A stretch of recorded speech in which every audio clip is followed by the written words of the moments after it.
pelo sinal da Santa Cruz, livrai-nos Deus, nosso Senhor, dos nossos inimigos, em nome do Pai, do Filho e do Espírito Santo. Amém.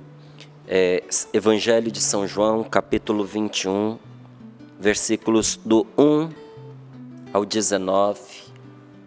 Esta palavra é uma palavra de cura. Aliás, a Sagrada Escritura, toda ela, é uma palavra de cura e de libertação. E quem não gosta disso, que se vire com isso. Porque Jesus Cristo veio para nos curar.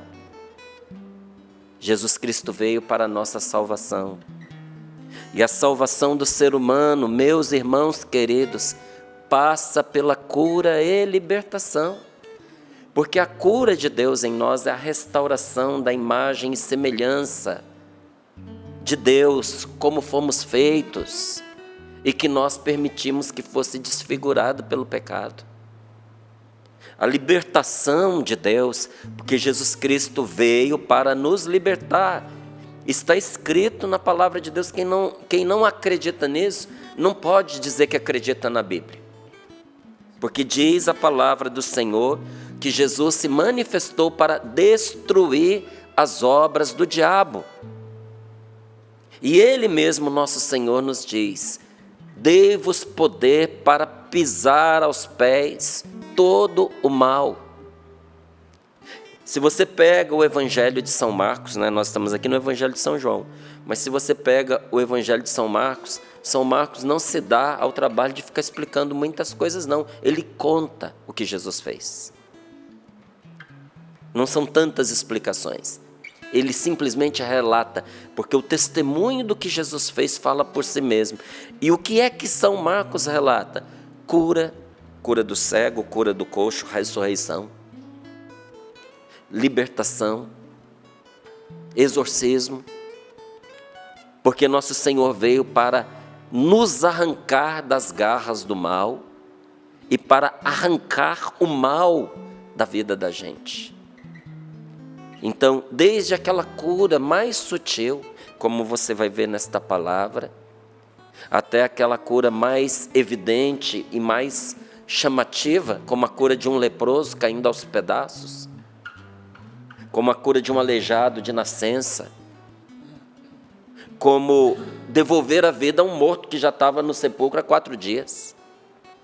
Aí tem gente que pode dizer assim, mas eu não sei se Lázaro estava morto. Meu amigo, 4 dias lá sepultado, sem água, sem comida, entende? O homem doente, você consegue imaginar o que é uma pessoa doente? Sem remédio, sem alimento, ele morreu porque estava doente, era leproso. E além disso, 4 dias dentro da sepultura. Para aqueles que acham que Lázaro estava lá, de repente, num estado vegetativo, a irmã de Lázaro falou para Jesus, está podre já. Não abre a pedra não, Senhor, porque já apodreceu e está fedendo. Então, desde uma cura nessa magnitude, até as mais sutis, é a missão de Jesus sobre o ser humano, curá-lo e libertá-lo. Por isso, ninguém que se achega ao Senhor Jesus, sai do mesmo jeito, meus queridos. Jesus não é obrigado a submeter aos nossos caprichos, a submeter às nossas ordens, né?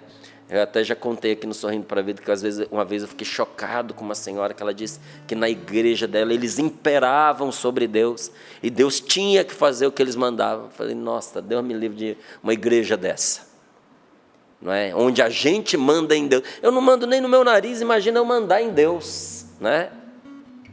É o Senhor quem impera sobre a nossa vida para a nossa libertação. Então, não sou eu que, à custa das minhas determinações, digo a Jesus quem Ele deve curar, quem Ele deve libertar. Não, mas eu me abro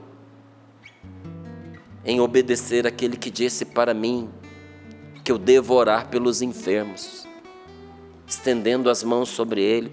E São Tiago, na sua carta, ele diz, orai uns pelos outros, confessai os vossos pecados uns aos outros, para serdes perdoados, e orai uns pelos outros para serdes curados. A palavra de Deus está cheia, cheia, cheia dessas manifestações do Senhor em favor do seu povo. E tem coisas que há elementos que você vê, participar aqui da vida da Canção Nova, que estão cercados de carinho. Hoje, você não imagina a alegria que eu tive, porque de verdade a gente não combina essas coisas. Quando eu entrei aqui nesse estúdio e vi todo mundo com a camiseta de São Miguel Arcanjo, acho que todo mundo viveu a mesma experiência que eu. A minha eu recebi ontem às 7 horas da noite. Quando ela chegou, que eu abri, que eu olhei, eu falei, vou me dar o trabalho. Peguei o ferro, passei, deixei esticadinho, para que hoje eu pudesse estar aqui com ela, e eu sei que muitos aqui fizeram a mesma experiência, por isso que nós estamos assim. Mas mais do que ter alguém dizendo, vista a camiseta, não é? Que bom, chegou algo novo. A nossa experiência cria em nós uma afeição a esse santo arcanjo de Deus. Porque no processo de cura e libertação, os anjos de Deus são importantíssimos. Eu já tive a oportunidade em outras vezes de contar aqui no Sorrindo para a Vida, que por muitos anos eu pude rezar por pessoas, diretamente, né? Rezar por pessoas oprimidas espiritualmente. Pessoas que se envolveram com o ocultismo, pessoas que carregaram ódios profundos dentro do coração, mas ódios mortais, ao ponto de abrir na pessoa uma janela espiritual para o mal. E a pessoa ser tomada por uma inteligência, por uma força, que não era a própria pessoa, mas falava através dela, inclusive a respeito dela, e dizendo, eu entrei nela, eu dominei sobre ela. Você acha que isso acontece só lá nos evangelhos? Eu vi com os meus olhos inúmeras vezes isso acontecer. E por quais razões? Ódios profundos. Uma vez eu rezei por uma moça que clínica nenhuma aceitava mais para recuperação. Ela era tóxico-dependente também, já tinha passado por várias clínicas nos últimos 6 anos. Não sei se essas clínicas se comunicam entre si, mas ninguém aceitava mais ela.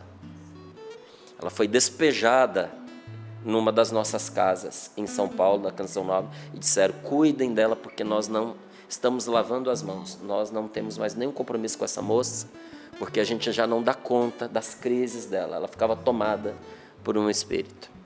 Essa moça, aos 21 anos de idade, ela já tinha cometido 6 abortos, ao ponto do ventre dela se tornar inconsistente para segurar as crianças.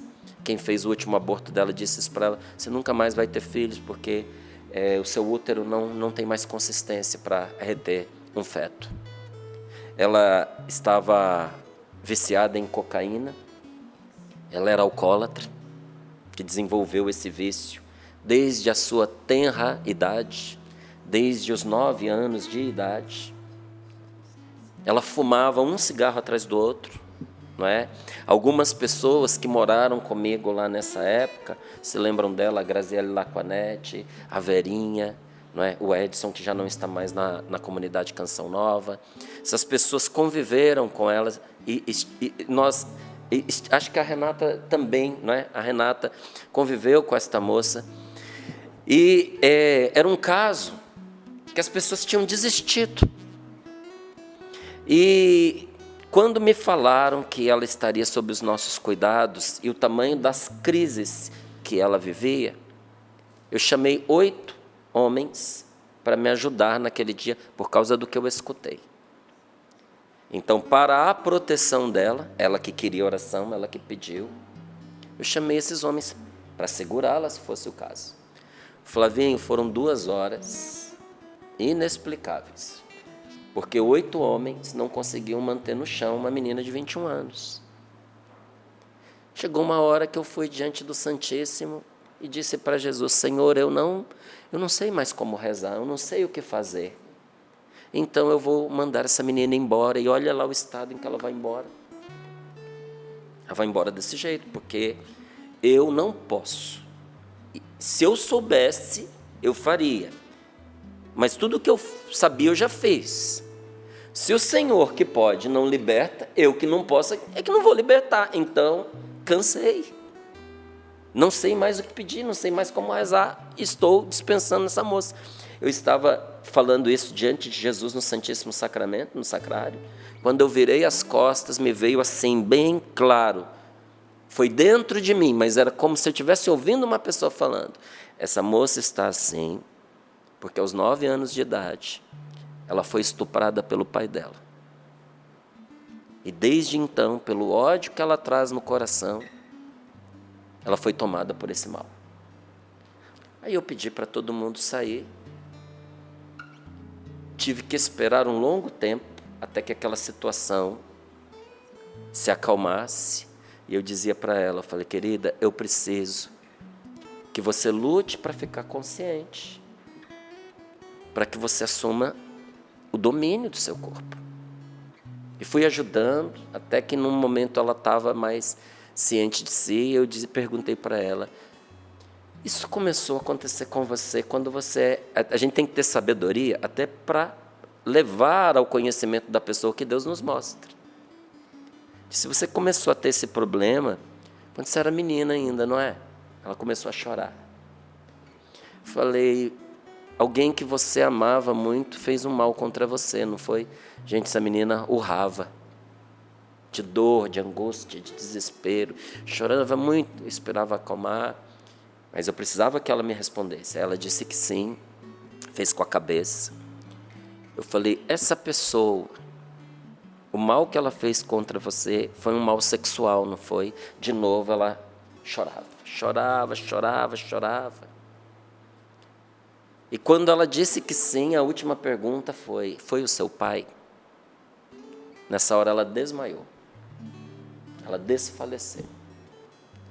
Tamanho impacto, a dor de ouvir isso, de reviver a cena, porque quando você vai puxando, a pessoa vai revivendo a cena, não é?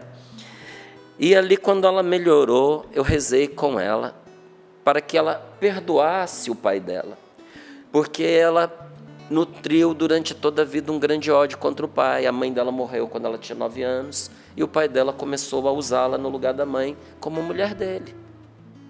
Então não foi um estupro, foram vários estupros. Ela se desgostou de si, começou a se odiar, não amava mais o próprio corpo, não é? Então ela começou a judiar do próprio corpo. Como? Ela se envolvia com homens, se envolvia com mulheres, rapidamente ela descobriu que ela poderia ganhar dinheiro com aquilo, e a prostituição nunca vai desacompanhada do álcool e da droga.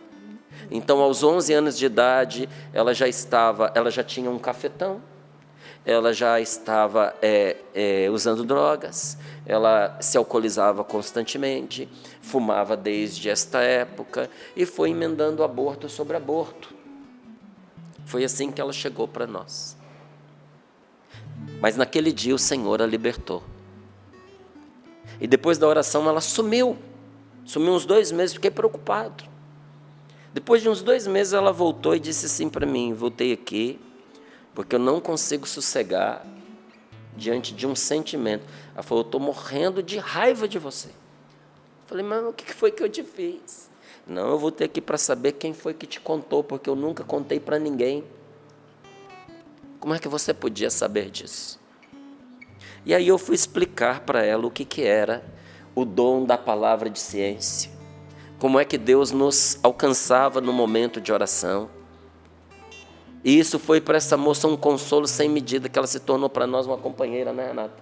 Uma amiga. Essa menina estava conosco em todos os encontros que nós íamos, ela ajudava na livraria, ela começou a trabalhar conosco. E depois de um tempo, a notícia que eu tinha tido dela, que estava fazendo um caminho para ingressar num convento. Tamanha transformação de Deus na vida dela. Mas o mal entrou pela porta do ódio. Em outros, o mal entrou pela porta da tentativa de fazer contato com forças ocultas, diabólicas, para conseguir dinheiro, para conseguir sexo, para conseguir amarrar uma pessoa afetivamente a si, para poder dominar sobre uma pessoa num relacionamento, num matrimônio.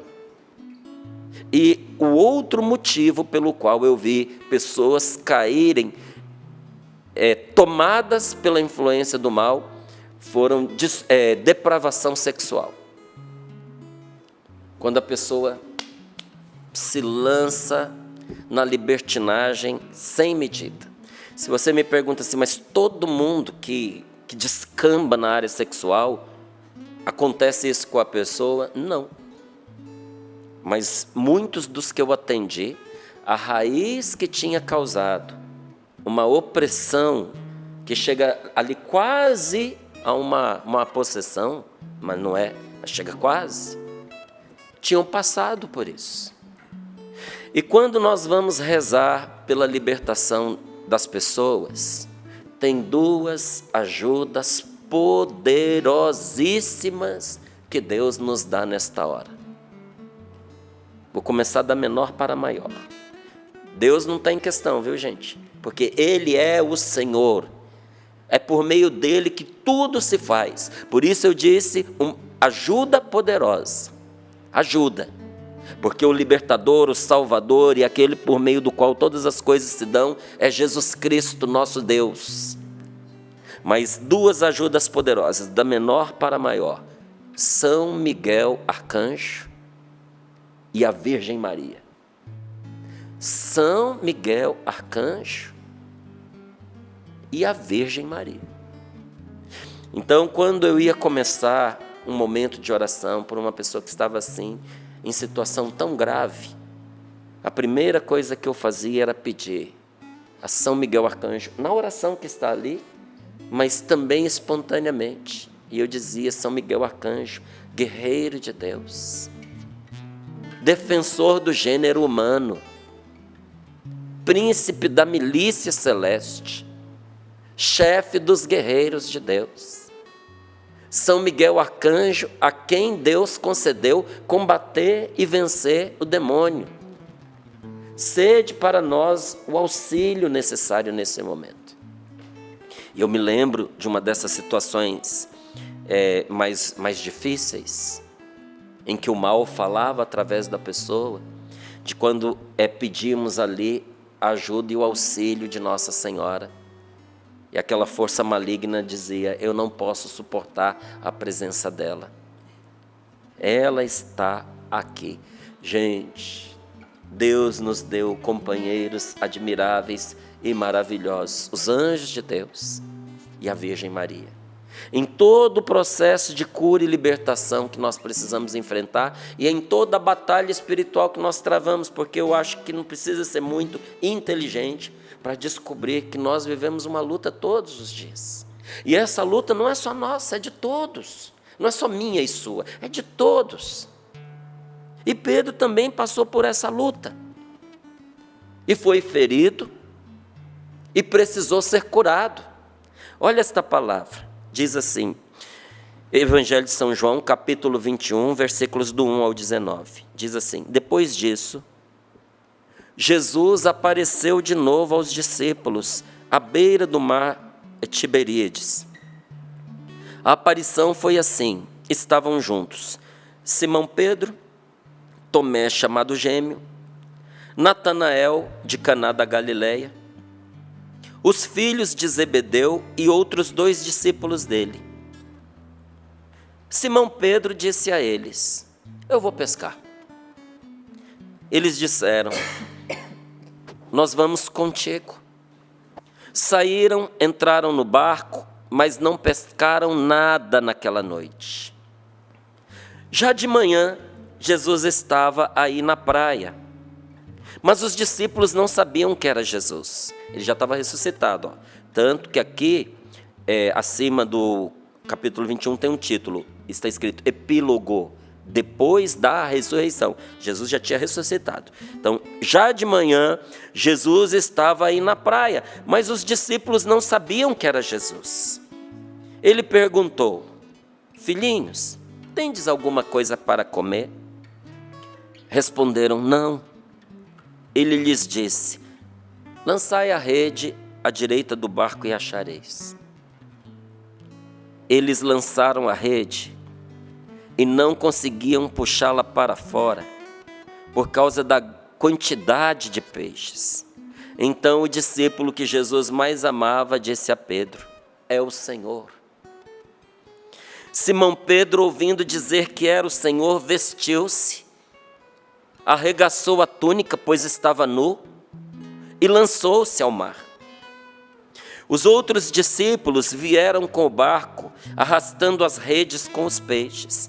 Na realidade, não estavam longe da terra, mas somente uns 100 metros. Quando chegaram à terra, viram, preste bem atenção nisso aqui, quando chegaram à terra, viram umas brasas preparadas com peixe em cima e pão. E Jesus disse-lhes: trazei alguns peixes que apanhastes. Então Simão Pedro subiu e arrastou a rede para a terra. Estava cheia de 153 grandes peixes. E apesar de tantos peixes, a rede não se rasgou.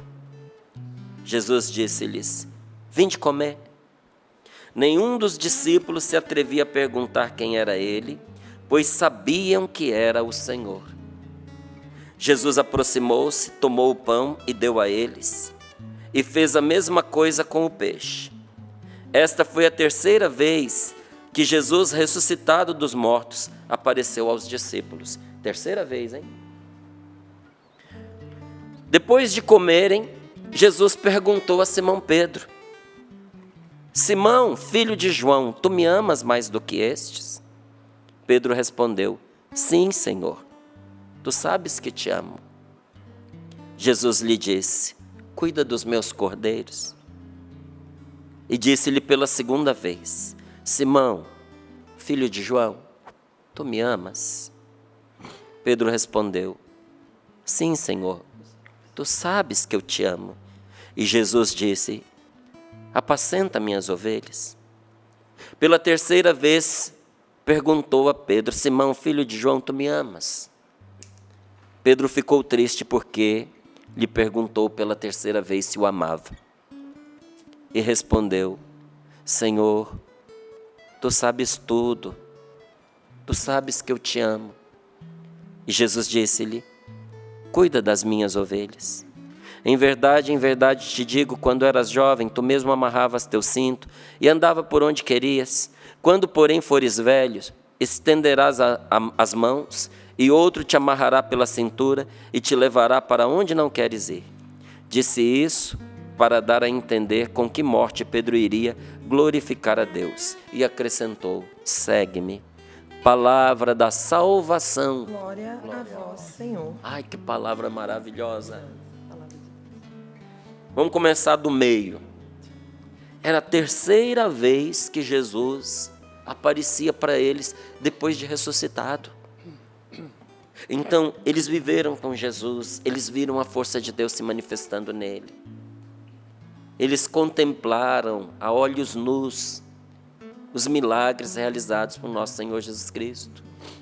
Eles foram com Jesus até o Calvário. E eu lhe digo, ver Jesus crucificado foi uma ferida imensa no coração deles. Imagine você ver a pessoa que você mais ama, a pessoa mais importante para você ser despedaçada numa cruz. Para você ter uma ideia, imagine alguém matando seu filho na sua frente. Matando seu pai, matando sua mãe, matando sua esposa, você não podendo fazer nada. O que isso ia causar em você? Então entenda o que é que causou essa violência no coração dos discípulos, dos apóstolos. Eles estavam feridos, mas eles viram Jesus ser morto, e viram Jesus ser colocado num sepulcro, e viram Jesus ressuscitado já 2 vezes antes dessa. Essa era a terceira vez. E apesar de já terem encontrado com Jesus ressuscitado, nesta passagem, que parece tão bonito, né? Pedro dizendo, eu vou pescar. Na verdade, não tem nada de bonito, que Pedro estava desistindo. Quando ele disse, eu vou pescar, sabe o que isso significa? Ele não pescava mais, desde que ele tinha encontrado com Jesus. Que Jesus falou para ele largar as redes, largar o barco, vir com ele, que ele faria dele pescador de homens. Desde então, Pedro não pescava mais, porque ele tinha ido com Jesus para fazer outra coisa. Sabe o que significa? Eu vou pescar, significa, ele morreu, ele ressuscitou, ele resolveu a vida dele, eu tenho que resolver a minha. Foi muito bom enquanto durou, mas ele não está mais conosco, vamos voltar a trabalhar, porque a gente tem família para sustentar. Pedro estava desistindo. E se você me pergunta por que Pedro estava desistindo, porque um coração que não encontra a cura diante de Deus não consegue perseverar. Veja, ele não tinha dúvidas de que Jesus tinha ressuscitado. Mesmo assim, ele não tinha forças para permanecer onde nosso Senhor chamou para cumprir a sua missão. E veja a delicadeza de Jesus, minha gente, que reconstrói toda a cena para curar. Porque tem gente que reconstrói a cena para nos machucar. Às vezes até pessoa que ama a gente, que a gente ama, recorda a situação detalhe a detalhe, para nos humilhar, para nos oprimir, para nos chantagear, para nos ferir.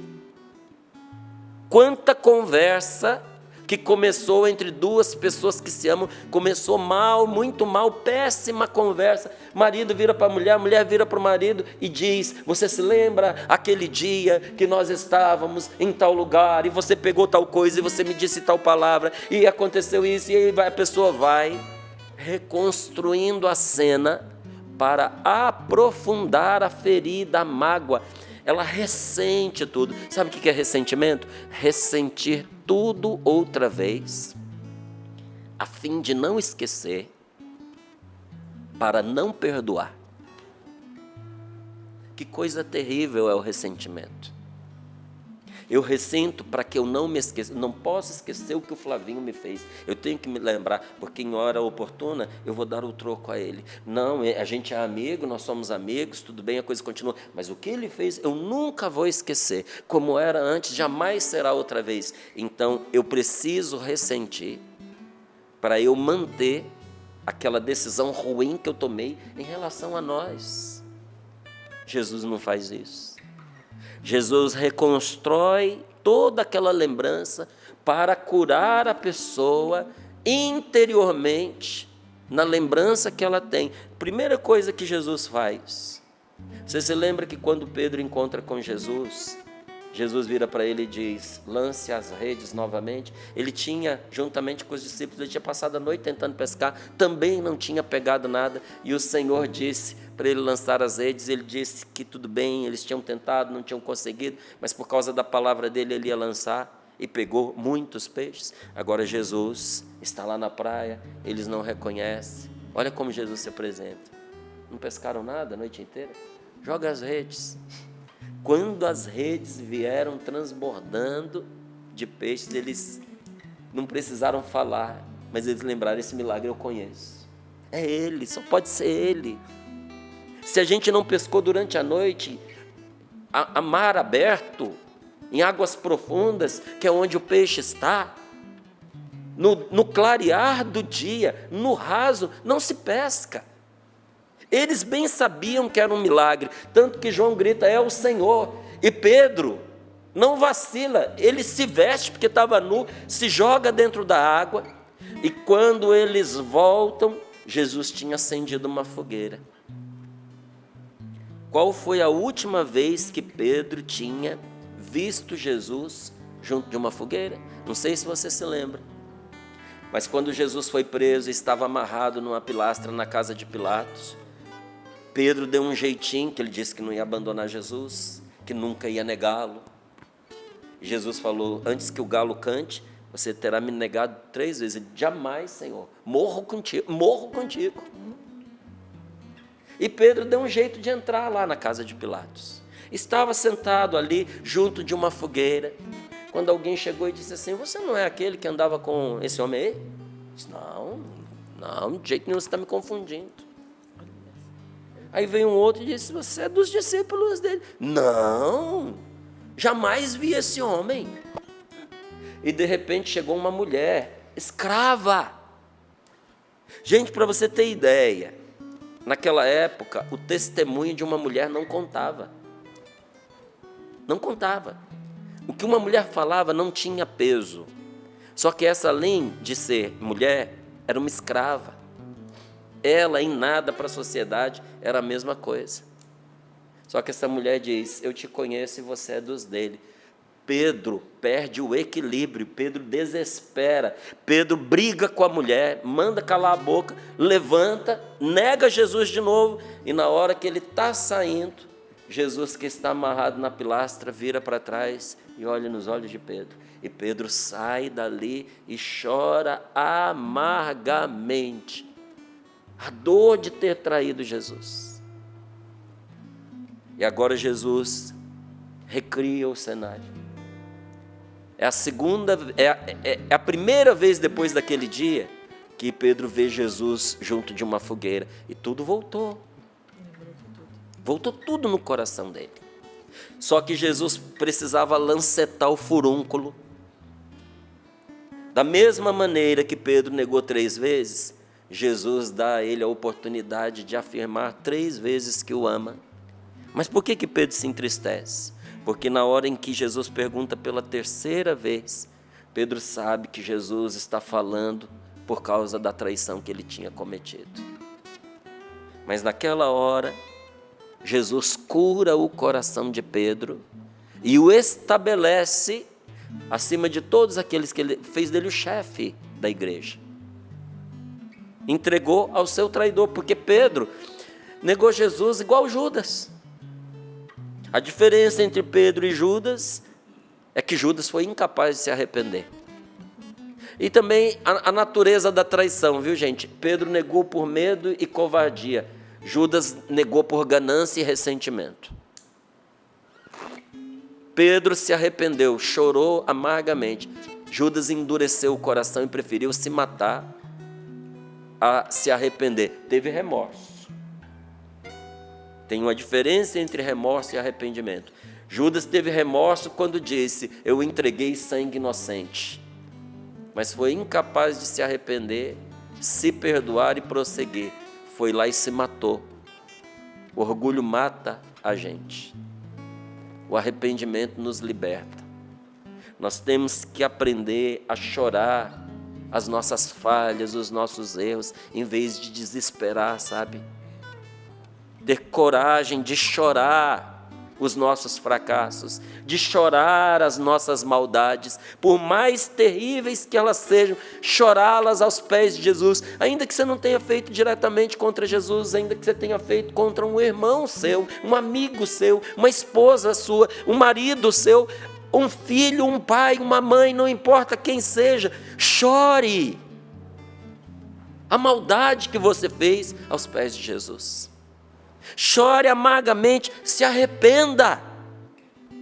Deixe Jesus curar seu coração e prossiga com a sua vida, porque para prosseguir com a sua vida, você precisa ser libertado. A cura mais importante é a cura das feridas emocionais, meus queridos. Porque quantos de nós fazemos maldade com as pessoas que nós amamos porque a gente não é curado? É isso aí. Quanta mãe, sem querer, fez maldade com o filho porque não tinha o coração curado. Quando eu digo sem querer, é sem aquele querer mais profundo. É claro que quis bater, é claro que quis xingar, é claro que quis humilhar, mas quando parou e pôs a mão na consciência, sentiu lá no fundo do seu coração que de verdade não queria ter feito isso, porque tem um querer mais profundo em nós, que quer o bem e não consegue fazer, e tem um querer superficial, louco, desvairado, que faz as coisas no calor do momento, e que depois leva a gente ao remorso, ao arrependimento. Quanta mulher não conseguiu se abrir para o seu marido, inclusive sexualmente, porque não se curou das feridas do passado, do abuso sofrido por parte de um pai, como foi o testemunho que eu trouxe aqui para você. Abuso de vizinhos, abuso de tios, abuso do avô, abuso de primos, de colegas. Mãe não sabia cuidar, mãe ingênua, ou egoísta, preocupado demais com a própria vida, deixou o filho solto, deixou a filha solta ao cuidado de terceiros, que abusaram, que fizeram maldade. Isso teve consequência na vida da pessoa. Aí a pessoa não consegue se entregar num relacionamento, porque a ferida do passado não foi curada. Quanta gente que se desequilibra diante de uma pessoa que grita, um desequilibrado se desequilibrando com o outro, não é? A pessoa vem, grita, aí você grita mais alto e aquilo vira um furubudu, porque você diz, eu não admito que ninguém grite comigo. Por quê? Ó, a ferida não curada, as experiências difíceis vividas dentro de casa. Graças a Deus, meu coração, isso foi uma coisa que eu superei. Hoje, se eu for num lugar, uma pessoa começar a gritar comigo, eu não faço mais como eu fazia antes, gritava mais alto que ela. Eu saio e deixo ela lá falando sozinha, grita à vontade, garganta é sua, pode gritar até secar. Eu não preciso entrar na dinâmica da outra pessoa. Mas quando a gente não curou, não permitiu a Deus curar essas situações antigas dentro de nós, a gente reage de uma maneira que a gente não quer. Permita Jesus curar também o seu coração. Por isso, a cura mais importante é a cura das feridas emocionais. Porque quando a gente não cura o coração, a gente comete pecado. E quando você comete pecado grave, mortal, independente de ser por malícia, maldade, perversão, ou por causa de uma ferida, ele é pecado mortal. E se você morrer com ele, ele te arrasta para o inferno. É como você amarrar uma pedra no pescoço e se jogar no meio do mar. Todo pecado mortal que a gente comete é como se a gente estivesse pendurando uma pedra no nosso pescoço. Se a gente morrer com aquilo, sem a gente se arrepender, o risco da gente bater nas profundezas do inferno é grande, gente. Inferno existe. Inferno é o abandono completo de Deus. Inferno é a escuridão absoluta. É desamor. Inferno é tudo que existe de pior que a gente pode imaginar. Aliás, eu lhe digo uma coisa, a gente não tem ideia do que seja o inferno. Uma pessoa que diz, a minha vida é um inferno, de certa forma se assemelha à pessoa que diz, a minha vida é um céu. A gente só experimenta as primícias. Tem gente que tem um tiragostozinho do que é o inferno mesmo. A vida da pessoa é uma vida desgraçada, coitada. Está longe de Deus. E tem gente que experimenta as primícias do céu. Porque abriu o seu coração para Deus. Nunca permita que a falta de uma cura amarre você a um vício, a um pecado, que vai arrastar você para a danação eterna. Por isso, o primeiro passo é nós encontrarmos as razões, as causas dessas nossas pequenas enfermidades emocionais. Tendo sempre na nossa mente que cura não significa simplesmente pôr a mão e rezar. Porque tem gente que pensa que é isso, que é uma coisa mágica, que você vai num encontro, que aquela pessoa vem e põe a mão. Ontem nós falamos muito sobre isso, sobre impor as mãos sobre os enfermos e rezar. Mas não é uma coisa mágica. Não é você simplesmente enfiar a sua cabeça debaixo da mão de uma pessoa e pedir que ela reze por você por ser uma pessoa de Deus. Não. Para a gente ser curado, é preciso que a gente faça o que Jesus fez. Andar nos caminhos do Senhor, fazer o que Ele nos manda fazer. Então, dessa forma, assim que a gente descobre as causas dos nossos ferimentos emocionais, nós precisamos remover os bloqueios para a cura. Porque às vezes a gente está bloqueado, e é por isso que a gente não consegue experimentar a cura de Deus na nossa vida. Que bloqueios são esses? Como é que eu faço isso? Primeiro, eu preciso me reconciliar com o meu próximo.